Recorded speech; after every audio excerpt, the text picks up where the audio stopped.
Hello दोस्तों, नमस्कार। एक बार पुनः स्वागत है आप लोगों का अपने यूट्यूब चैनल अभियान बायोलॉजी क्लासेज में।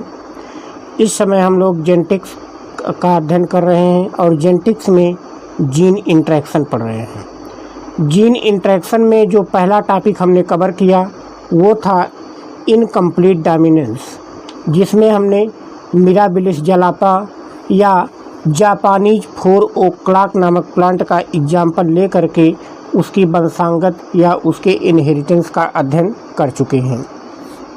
यहाँ पर हम देखते हैं कि other examples of incomplete dominance, कभी कभी परीक्षाओं में पूछ लिया जाता है कि इनकम्प्लीट डोमिनेंस के और कौन कौन से उदाहरण हैं, या ये क्वेश्चन ऑब्जेक्टिव में भी पूछा जा सकता है कि इनमें से कौन सा इनकम्प्लीट डोमिनेंस दिखाएगा। तो चूँकि मिराबिलिस जलापा या जापानीज 4 ओक्लाक या गुलाबास, ये तीनों नाम एक ही पौधे के हैं, ये बहुत कॉमन है, ज़्यादातर यही पढ़ाया जाता है इंटरमीडिएट में। दो और एग्जाम्पल हैं जो कि जनरली कंपटीशन के एग्ज़ाम में पूछे जाते हैं। एक है एंटीरहिनम मेजस या स्नैपड्रैगन या डार्क फ्लावर कहते हैं, ये प्लांट का एग्जाम्पल है। और दूसरा है एंडाल्यूसियन फाउल्स या एंडाल्यूसियंस मुर्गे। एंडाल्यूसियन मुर्गे में क्या होता है कि जब हम एक काले रंग के मतलब ब्लैक कलर के मुर्गे का क्रॉस एक सफ़ेद कलर की मुर्गी से करवाते हैं तो पहली पीढ़ी में जो मुर्गे मिलना चाहिए वो मेंडल के अनुसार से काले रंग के वाले होने चाहिए, क्योंकि काला रंग का कारक सफ़ेद रंग के कारक के ऊपर डोमिनेंट होना चाहिए। परंतु ऐसा ना होकर पहली पीढ़ी में जो मुर्गे मिलते हैं उनका कलर नीले रंग का होता है। अर्थात यहाँ पर कैपिटल बी स्मॉल बी के ऊपर पूरी तरह से डोमिनेंट नहीं है, इसलिए ये इनकम्प्लीट इनहेरिटेंस का एग्जाम्पल बन जाता है अपूर्ण प्रभाविता का। तो अपूर्ण प्रभाविता में कुल मिला जुला करके 3 एग्जाम्पल हैं।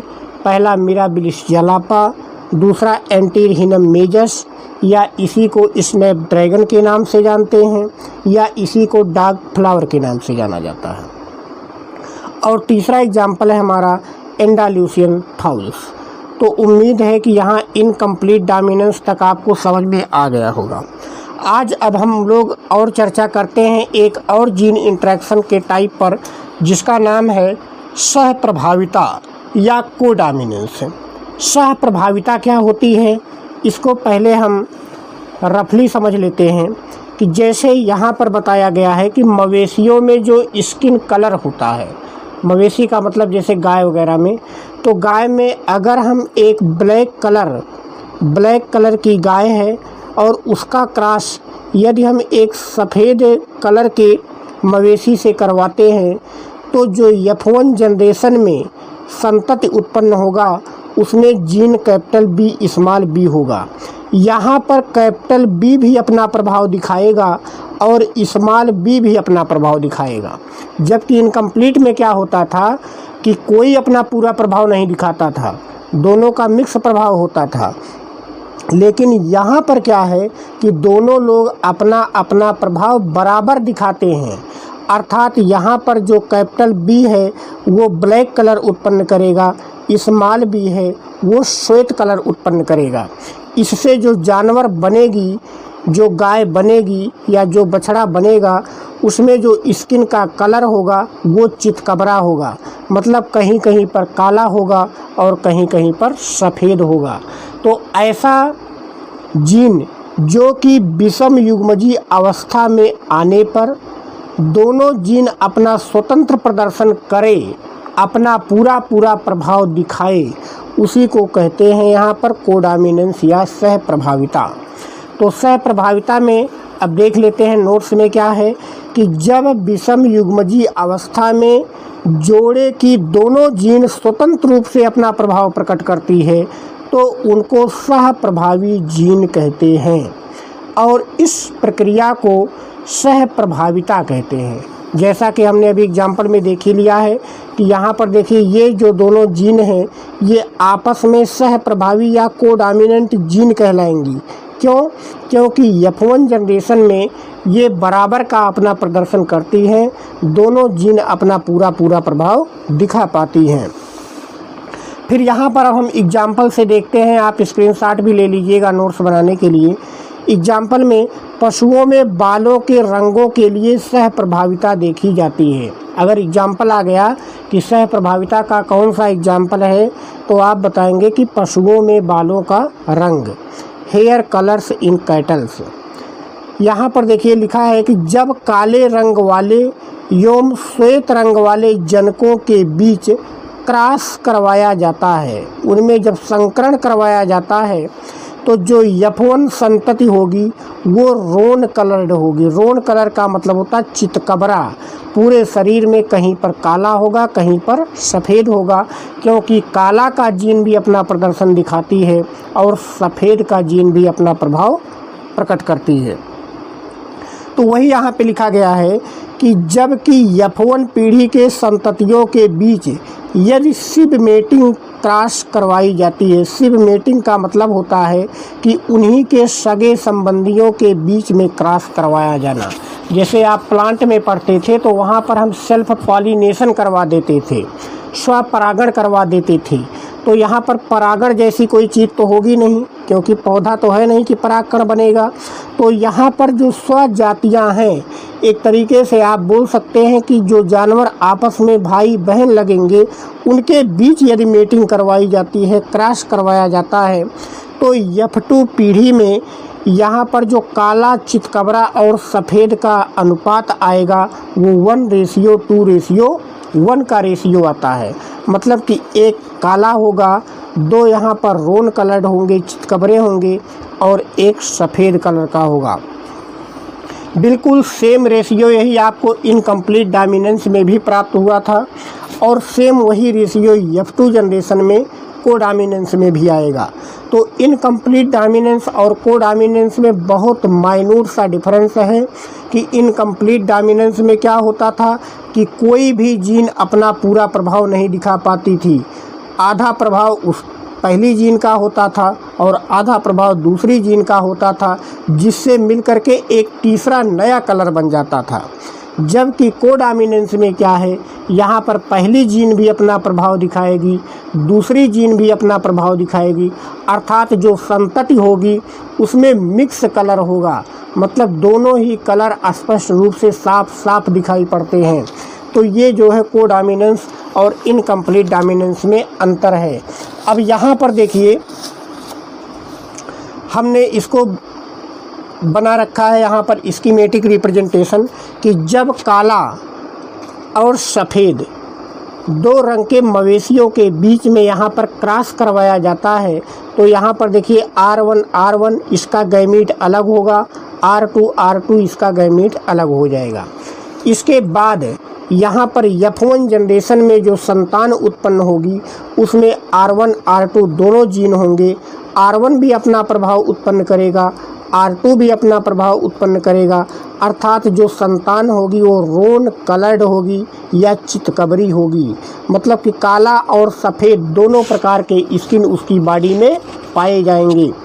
अब यदि इन्हीं दोनों के बीच सिब मेटिंग करवा दें, सिब मेटिंग का मतलब होता है सहोदर क्रॉस या सगे भाई बहन के बीच क्रॉस जिसे आप बोल सकते हैं, क्योंकि ये दोनों एक ही जनक से उत्पन्न हुए हैं तो ये सिब मेटिंग क्रॉस होगा इनके बीच में। तो जब हम इनके बीच सिब मेटिंग क्रॉस करवाते हैं तो यहाँ से देखिए R1 R2 जीन सेपरेट हुआ, यहाँ से भी R1 और R2 जीन सेपरेट हो जाता है। यहाँ से R1 का क्रॉस होगा तो ये ब्लैक कलर का होगा, क्योंकि दोनों जीन यहाँ पर R1 ही है। इसके बाद दूसरे कंडीशन में R1 R2 यहाँ से एक साथ आएंगे तो R1 भी अपना प्रभाव दिखाएगा, R2 भी अपना प्रभाव दिखाएगा।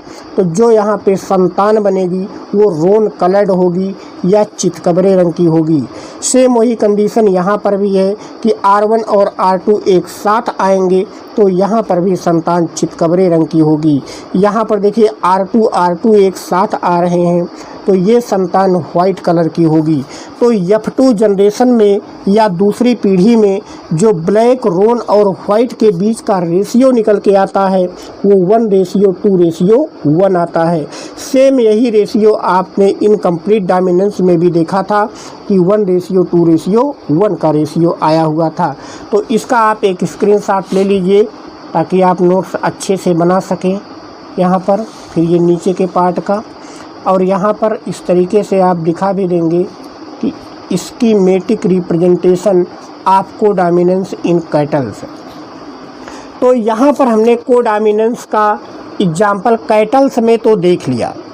अब हमारे मन में बात ये आती है कि क्या कैटल्स के अलावा कोई और जानवर या कोई और पौधा या मनुष्य में भी कोडोमिनेंस देखी जाती है?